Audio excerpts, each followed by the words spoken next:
నాడు ఒక నాస్తికుడు అడవిలో ఫొటోస్ తీయడానికి కెమెరా తీసుకుని అలా అడవి లోపలికి వెళ్ళిపోయాడు. ఒక్కసారిగా అతడు దారి తప్పిపోయానని అర్థమయ్యి ఎలా బయటికి రావాలి, చీకటి అయిపోతుంది అనుకున్నాడు. అంతలోగా ఒక్కసారి అతను దైవాన్ని తలుద్దామనిపించింది. శివయ్య, నువ్వు నిజంగా ఉంటే నన్ను కాపాడు అని మొక్కున్నాడు. అంతలో ఒక బాణం వేగంగా అలా దూసుకొచ్చి అతని పక్కన పడింది.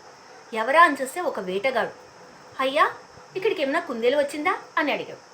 అయ్యో లేదు, నేను చాలాసేపు నుంచి ఇక్కడే ఉన్నాను అన్నాడు. అవునా, సరే అని అతడు వెళ్ళిపోతున్నాడు. ఆగండి ఆగండి, నేను కూడా వస్తాను, నేను దారి తప్పిపోయానంటే సరే అని అతను పిలుచుకెళ్తున్నాడు. వెళ్తూ వెళ్తూ, నేను నాస్తికుణ్ణి, అసలు దేవుణ్ణి నమ్మను, కానీ ఈరోజు నేను దేవుణ్ణి మొక్కాను, కానీ ఆ దేవుడు రాలేదు, నన్ను కాపాడలేదు, మనిషివి నువ్వు వచ్చి కాపాడావు అని అన్నాడు.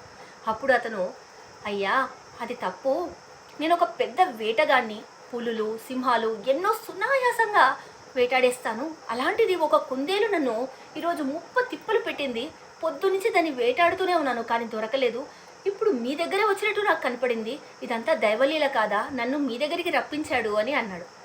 అదేంటి, అలా అయితే అతనే రావచ్చు కదా కాపాడడానికి, నిన్నెందుకు పంపించాడు అని అడిగాడు.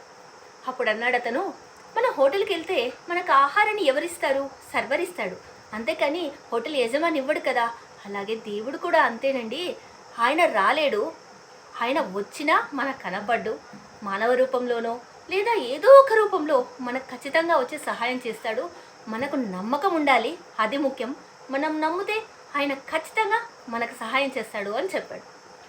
సరేలే అనుకుంటూ అతడు ఏదైనా డబ్బు ఇద్దాము అని అలా డబ్బు తీయడానికి వెనక్కి తిరిగి ఇలా చూసే లోపల ఆ వేటగాడు అక్కడ కనిపించలేదు. చూసారా, ఆ దేవుడు ఎప్పుడు ఎలా ఎవరి ద్వారా మనల్ని కాపాడతాడో, ఏ రూపంలో వస్తాడో మనకు తెలియదు.